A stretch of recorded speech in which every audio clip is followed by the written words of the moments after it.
Hello, welcome to Book Summaries with Sahar.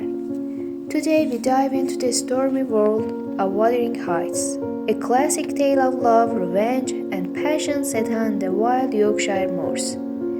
At the center is Heathcliff, a mysterious orphan taken in by the Earnshaw family.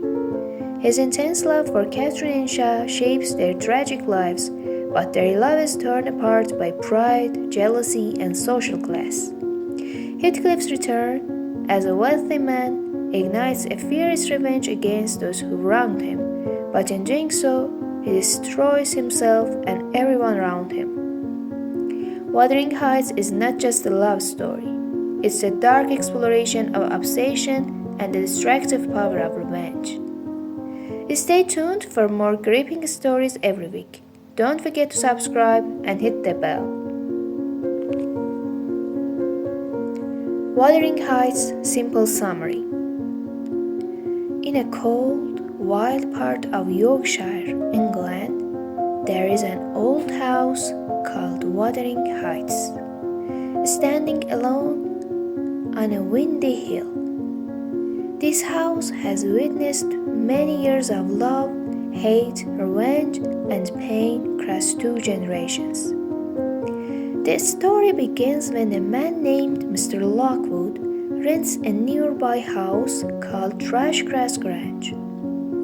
One day, he visits his landlord Heathcliff, who lives at Wuthering Heights. Mr. Lockwood finds the people in the house strange and the atmosphere dark and sad.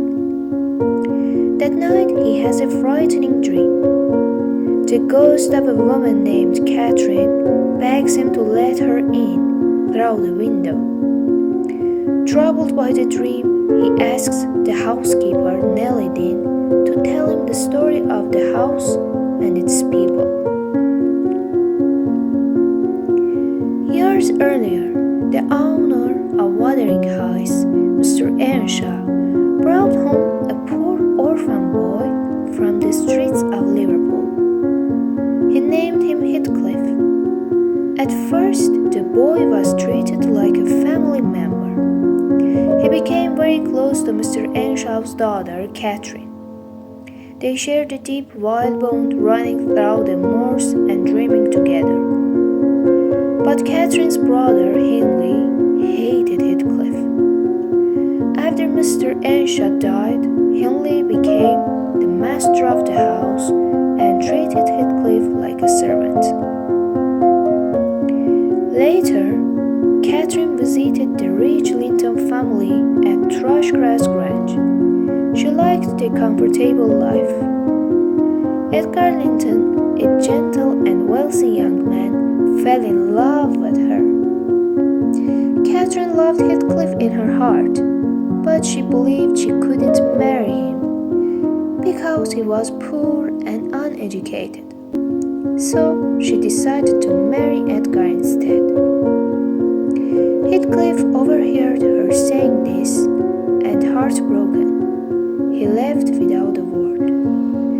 3 years later, Heathcliff returned, rich, mysterious, and changed. He started to take revenge. First, he took Wuthering Heights from Hindley, who had become weak and drunk. Then he drugged Isabella, Edgar's sister, into marrying him, only to hurt Edgar and Catherine. Catherine, caught between her love for Heathcliff and her marriage to Edgar, became ill. After giving birth to her daughter, Katie, she died. Her death broke Heathcliff's heart, but instead of healing, it made him darker. He prayed that Catherine's ghost would never leave him. Heathcliff gained control of both houses, Wuthering Heights and Thrushcross Grange. He brought his sickly son, Linton Heathcliff, to life with him. Katie, Catherine's daughter, grew up kind and curious. Heathcliff made Katie marry his son Linton to take control of her inheritance too. Linton soon died, and Katie was left trapped at the Wuthering Heights. But slowly, something began to change. Katy became close to her son Ansha, Hindley's son, who had grown up poor and uneducated under Heathcliff's control. At first, Katy looked down on him, but over time, they fell in love. Their love was gentle and respectful, not wild and destructive like the first generations. In his last days, Heathcliff became quiet and strange. He often talked to Catherine's ghost and saw her in the wind and trees. Finally, he stopped eating and died alone. He was buried next to Catherine on the windy moor. After all the pain, Katy and her son's love brought peace to Wuthering Heights. They planned to marry and move to Trashgrass Grange, starting a new